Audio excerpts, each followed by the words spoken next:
Welcome to the course on power electronics with wide bandgap devices. In the last lecture, I have started discussion about parasitic effect in the converter. So how different parasitic components comes from the device, and how that is going to affect the operation of the converter or the DPT board. That discussion I have started in the last class. So now the effect of parasitics which comes from packaging and the PCB layout, that is what I am going to discuss today. So when I say packaging, so basically WBG devices or any devices, they can have different types of packaging. So how this packaging looks like? Generally you have probably heard of discrete component or power module component. So discrete component means only one device will be present.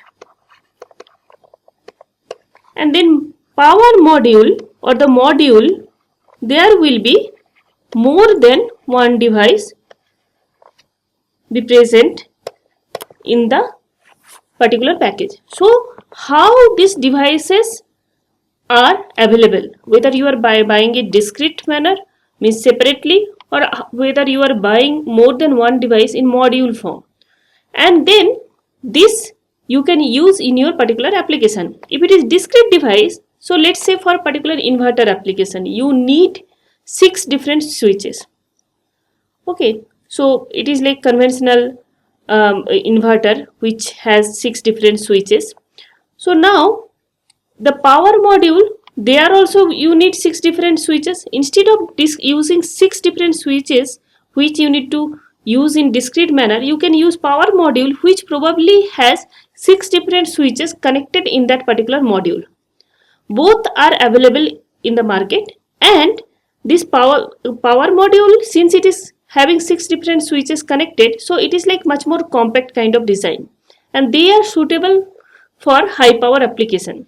If it is discrete, then you have to place all the components PCB properly, and connection and everything should be proper in order to use it as inverter for particular application. So that is why for high power application people prefer to use power module rather than the discrete module, because discrete module you need to handle all the different devices. But the advantage of discrete module is that if there is problem in any particular device, you can easily replace that device in the PCB. But in power module, if there is any problem, then the entire module you have to replace. So that is the disadvantage of power module. So everything has advantage and disadvantage. There will not be any single solution without any disadvantage. Okay, so we have to choose based on our application. So now these are like two different types of packaging with respect to the number of devices. Now there are also like types of packaging under discrete component. So under discrete component, if I try to see, so most frequently used or the popular one is the TO series packaging. So in this TO series packaging also there are two different types.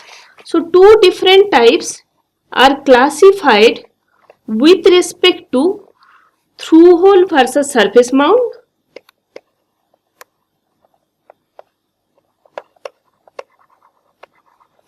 versus SMD or surface mount devices, and another is Kelvin versus non-Kelvin devices.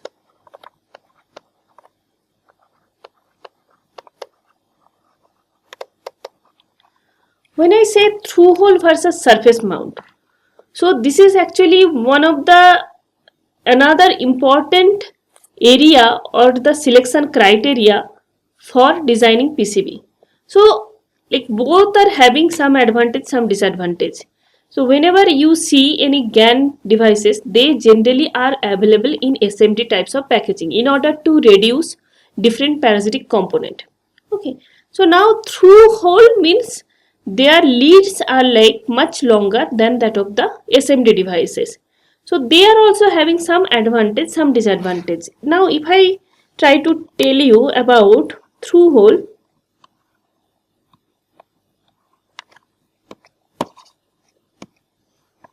through hole versus SMD. So then they can be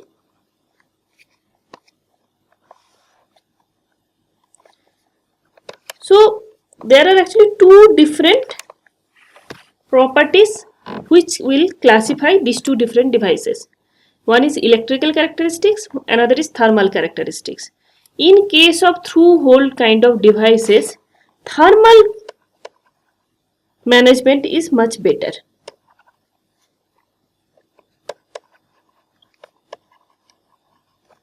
Okay, so this is better. In case of SMD devices, this thermal management is a big problem.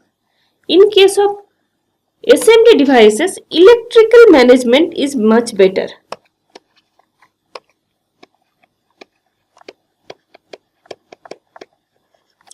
And that may not be that good in case of through hole device, because because of the number of leads. So basically, if I try to show you, so generally what happens, the through hole devices, they are probably having this kind of big leads, and in case of SMD devices, so they are probably will have these small leads, or maybe they can be much smaller than that.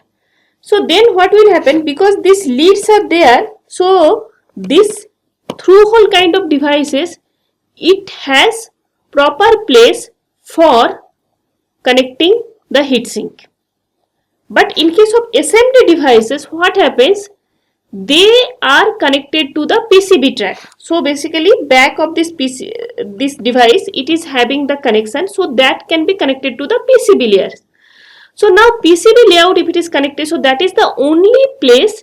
So PCB layout, it actually extract the heat from the device and it dissipate. So the dissipation capability of the SMD devices is much lesser than that of the through hole devices. So that is why thermal management in case of SMD devices is much more difficult than that of the through hole devices, because it has proper access or proper place where you can actually connect the heatsink, which can take up the heat from the device. Okay. Now with respect to electrical characteristics, since the leads in case of through hole, they are much longer, so they will cause inclusion of additional inductance, which you know as the parasitic inductance, in the power loop. So again, if the parasitic inductance is more, you have already seen in the last lecture how it is going to affect the switching performance. So this is why this electrical characteristics in case of through hole devices will be worse than that of the SMD devices.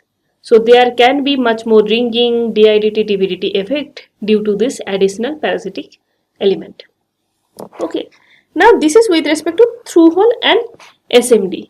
Now what is with respect to non-Kelvin and Kelvin? So non-Kelvin, when I say, so this non-Kelvin and Kelvin both are available in SMD as well as through hole devices. So through hole can have Kelvin and non-Kelvin type. Similarly, SMD can also have Kelvin and non-Kelvin type.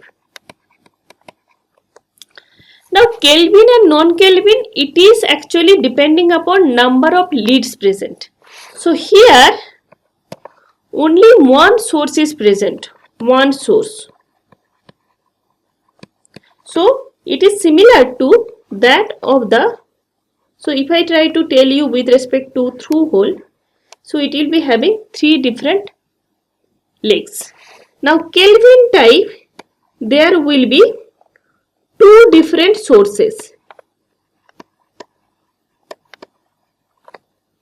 So if I try to draw it for similar through hole kind of component, so it will be having 4 legs instead of 3 legs. Now two different sources, so basically two different sources, let's say gate, drain, and two different sources. Here it is gate, drain, and one source. Okay. Now these two different sources, one for the gate loop, another for the power loop, and this is actually quite helpful for elimination of the common mode related problem. So that is why for most of the application people try to use this Kelvin type of devices or packaging, where two different sources are there, although the sources means kind of we consider as the circuit ground. So that is same, but due to the connection it will reduce problems between the gate and the power loop. You have already seen that there can be one common inductance which can be present between the source terminal of the device and the negative terminal of the gate loop. So that inductance we can minimize, and that will affect the common mode problem. Okay. So this is where the Kelvin and non-Kelvin types of connection comes, and this is also available in SMT devices also. Now it is up to you which kind of packaging you want to choose. So that depending upon your application and also like which parameter you want to optimize. For some cases probably you need to optimize thermal parameter. So then if through hole component will be better. So based on that you can choose particular packaging. Okay. Now this is with respect to the device packaging. Now there are effects which comes due to the PCB layout design. Now how these effects are coming? So this parasitic inductance in the power loop which impacts both switching performance, that actually is much greater than that of the gate loop, because power loop where the length and the thickness and width of the line, basically PCB track, it is actually much more than that of the gate loop. So the parasitic inductance effect will be much more in the power loop than that of the gate loop. Okay. Now one way to minimize this different parasitic effect is by using P cell and N cell concept. So P cell and N cell concept is that whenever we connect two switches, generally what happens? Each switch is having their body diode and they are connected through one wire or the PCB track line for any particular leg, right? So the placing of this main power switch device and the complementary freewheeling device, if we can keep it next to each other, then it will minimize the physical distance in the switching commutation loop. So that is known as P cell N cell concept. Means what happens generally whenever we have any switch, so these two switches, it is generally connected this way. So the body diode, if I try to draw like this, the connection will be like this, right? So this can be connected to anything. So and this in between length here, this length will cause some parasitic inductance to be present between two different switches. So instead of, if we can have this P cell N cell concept, so then how this connection will be? So then the connection will be, so basically the switch which we have and this diode, and then similarly here there will be diode and then there can be switch. So instead of first connection, if we can have the second connection, then the in between this red line we can actually minimize, and that will help us in reduction of the some inductance, parasitic inductance in the path. Okay.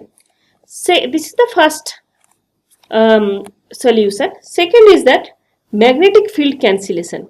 So if we can utilize first inner layer as a power loop return path, which will be located directly underneath of the top layer's power loop to achieve near magnetic field cancellation. The positive power loop means top. So basically return path means it is having current in the opposite direction, and top loop So it is having current in the positive direction. So the magnetic effect should be opposite. So that it can be like connected such a way, so which is given here. So then it will cancel the magnetic effect. So that will again cause reduction of the magnetics present or the parasitic inductance present in the path. Then third is the minimization of the effective lead length. So that comes from the device packaging. So basically instead of through hole you can use SMD. Short or leadless packaging makes minimizing effective lead length in the switching loop insignificant. Okay, so that obviously you have to see the thermal and electrical characteristics and which one you want to choose. And the focus shifts to minimizing PCB layout resultant parasitics. Okay. Now fourth is the PCB layout scheme. So PCB, how we are designing. So there are two different ways. One is lateral loop and another one is vertical loop. So in lateral loop layout design, what we need to do, power loop travels only on the top layer. Okay, highly dependent on the footprint of the DC capacitor and transistor. So in this lateral loop kind of connection, it can utilize first inner layer as a seal layer to reduce the power loop parasitics. So this is with respect to the lateral loop structure. And the vertical loop layout, what it does, power loop oriented perpendicular to the board with bias from top to bottom. And this is having better magnetic field cancellation but dependent on the PCB board thickness. So here the PCB board comes into picture. And this vertical loop, it can result in higher parasitic capacitance. And in case of this lateral loop, so here this is having higher parasitic inductance. So you can see here, so there are actually two different parasitic components present in the converter or the DPT board. One comes from the parasitic capacitance. Some capacitances which are inherent to the device that we cannot minimize, but some comes from the PCB layout design. So this you can see, if we have vertical loop layout design, there are some advantages, but the disadvantage is that it is the one which increase the parasitic capacitance. Now for the lateral one, so here it is having also some advantages, but the disadvantage is that it is having high inductance. Now no matter whatever you will choose, either you will end up with increasing the inductance or the capacitance. Now you have to see which effect is going to be more prominent in your application. Based on that you can design the PCB. Okay. Now this, if we try to summarize this vertical loop and the lateral loop, so you can see here this vertical loop, it is having better magnetic field cancellation without dedicated sealed layer. Whereas in case of vertical loop, you can see in case of vertical loop the parasitic capacitance is more but inductance is small. So capacitance is the problem in vertical loop.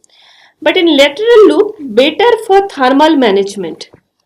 So especially significant for the surface mount WBG devices where electrical and thermal interfaces are coupled.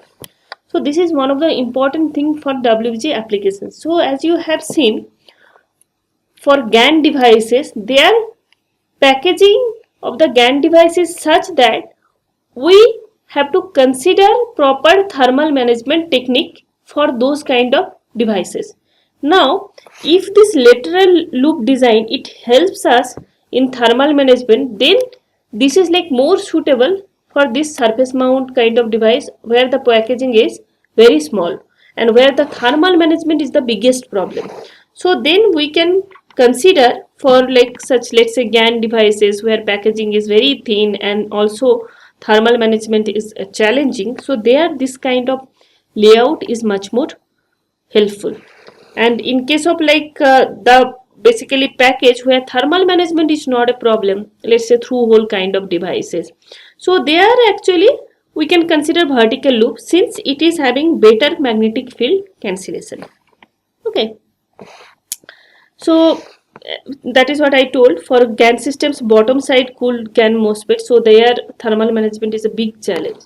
So where thermal management heat dissipation path includes thermal pad to PCB, top copper plane, thermal bias and heat sink. So these are the heat dissipation path generally used for any devices. For vertical loop design, it is limited by the thermal path affecting electrical layout design. Okay. Now you can see here gate loop layout for the gate parasitic inductance minimization. So here this gate loop, it is having the turn on and turn off two different paths. So if you try to see the turn on current path, so generally what happens, so this is the gate to source capacitance, right? Now whenever the device is turning on, the capacitance will be charging. So the current path will be through this. So you can see here, so this is the loop for the current to flow during turn on condition.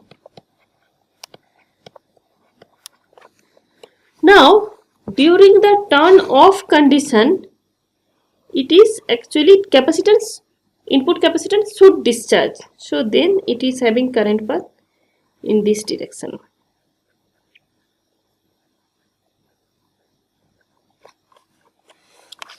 So based on this current path, this parasitic element in the gate loop can be optimized. There are different solutions I have already discussed. Okay, so those can be considered for this parasitic optimization. So now if we have to design the PCBs for high speed application, means high frequency application, so then there can be different problems and how this design should be. So one of the problem comes from crosstalk. So that already I have discussed earlier. So this crosstalk is the unwanted coupling of signals between the parallel traces. So then these parallel traces, if it is creating this kind of crosstalk, so then we have to minimize this crosstalk related effect. How we can minimize? This proper routing and layer stack up through microstrip and strip line layouts. So crosstalk, you have seen what I have discussed with respect to the device. So that is different than the crosstalk which comes from the PCB tracks. So the meaning remains same, but earlier I have discussed about with respect to the devices. Here it comes with respect to the lines. So one line can affect the other line. So that is how it is working. So then proper routing technique and also the layout how you are going to use. So there are two different layout technique, microstrip and strip line layout. So they can minimize the crosstalk. We'll see this how this strip line and microstrip layouts are. So in dual strip line layouts, which has two signal layer next to each other, route all trace perpendicular to reduce crosstalk. Now this increase the distance between two signal layers and minimize the distance between signal layer and adjacent plane. Now microstrip and strip line layout. So their microstrip layout involve a circuit trace routed on an outside layer of the PCB with a reference plane below it. Okay. So now you can see in the next it is there. So this microstrip reference line below it, and then you can see here this is the reference line which is below it, and then this is where the PCB track is presented. Okay. So this is what is written. So it involves circuit trace routed on an outside layer. So you can see this is the outside, top one is the outside layer, and then this PCB with a reference plane below it. So reference plane which is at the bottom. Okay. Now strip line layout, it involves a circuit trace routed on an inside layer. So it is present inside, and then the microstrip, it is present outside. So then this inside layer with two low voltage reference planes above and below. Okay. So that you can see here. So this is the strip line. So where the PCB trace is presented in between two low voltage reference plane. So this can be either power or the ground, anything can be present. So this trace will be in between. Okay. So in multi-layer PCB, it can be created this way. So in microstrip, here it is the bottom one you can consider as the ground, and top one is the PCB trace. So these are the two different types of layout designing technique which can reduce the crosstalk related effect. Now that was with respect to the designing of the layout, how the layout should be so that parallel lines should not affect each other. Okay. Now there is another important point with respect to this layout design, that is the dielectric constant affects the impedance of a transmission line. So how this dielectric constant is affecting, let's see that. So basically whenever this signal is propagating from one particular point to another, so then signals can propagate faster in materials with a lower dielectric constant. So now this material part is coming into the picture. So if you see here, so FR4 is a widely used dielectric material for PCBs within epsilon r between 4.1 to 4.5. So what will be the material for PCB? That also affects the signal, basically how fast it will be transmitted from one particular point to the another point. So this JTAG composed of epoxy and resin polypropylene oxide has an epsilon r between 3.6 to 4.2. So these are the dielectric constant which are generally used for the PCBs. So this is like between 4.1 and 4.5, and the material that is generally used, that is having the epsilon r between 3.6 to 4.2. So now you can see here this transmission line. Now you know about this dielectric constant which is coming from the material part. Okay. So the PCB when you will be building, so how this material is going to be. So now this transmission line have distributed mixture of resistance, inductance, capacitance, and the characteristic impedance, it is dependent upon the width of the trace, thickness of the trace, dielectric constant of the material used, and height between the trace and the reference plane. So these are the factors which is going to affect the impedance, and this impedance is going to affect the signal. So this impedance can be calculated. So this you can see, if for microstrip impedance equation is, so this is 87 divided by root under epsilon r to the power 1.41, which is multiplied with log of 5.98 multiplied height divided by 0.8 width plus the thickness. This much impedance you can achieve for microstrip kind of layout. So the layout material, so which gives the permittivity, so that you can choose, so based on the reference values which are given, or the material whatever you are going to use, so how much this dielectric constant is going to be, so that you can choose, and then height, width and thickness of the trace you can actually select. So based on that, this impedance you can achieve. Now this impedance will tell you how fast or the slow this signal will travel from one particular place to the another place. So now let's see, this is with respect to the strip line. Similarly, like it is having different formula because of the different structure. So this is 60 divided by root under epsilon r multiplied by log of 4 multiplied height divided by 0.67 pi multiplied by thickness plus 0.8 width, this much ohm. Okay, so two different impedances you will get for microstrip and strip line. So now you can select you can actually calculate the impedance based on the selection. Now this will tell you what will be the propagation delay. Now propagation delay is the time required for a signal to travel from one point to another point. Okay, so generally we assume if there is a connection, in no time signal will travel from one particular point to another particular point. But this is not the thing which is going to happen. This is also having relationship with respect to how this PCB tracks are and what kind of material is used. So this is going to tell us what will be the propagation delay, and propagation delay is going to affect the ultimate delay, which is generally you can see in the circuit. Okay, now it is a function of the dielectric constant of the material. So this propagation delay you can see here. So this impedance, anyway it is going to give you the losses. Whatever impedance you got from these equations, it will give you the losses, and also it will also tell you this how much delay is going to be present. Delay mainly depends on the dielectric constant. Okay, so now this microstrip layout design, the propagation delay, it is having this formula 85 multiplied by root under 0.475 epsilon r plus 0.67, it is second.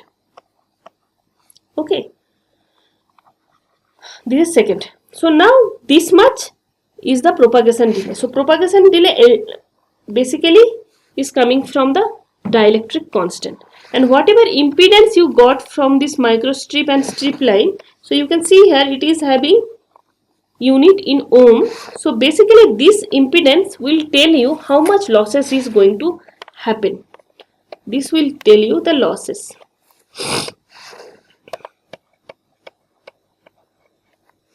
And then this is the one which tells you how fast the signal can travel, how fast or how slow.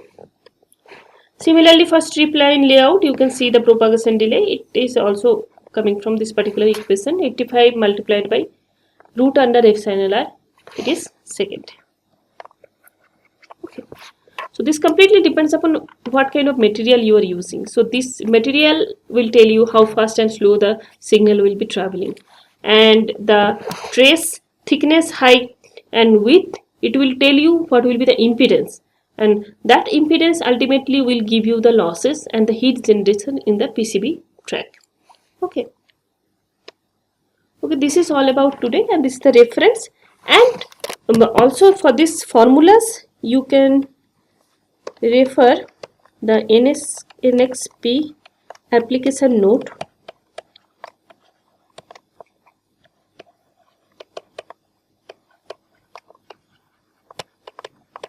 High frequency layout design.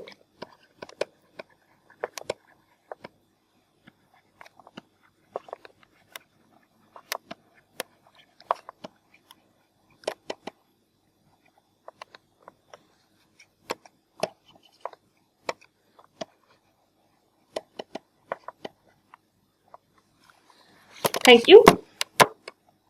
This is all for today. More about this I'll be discussing in the next class.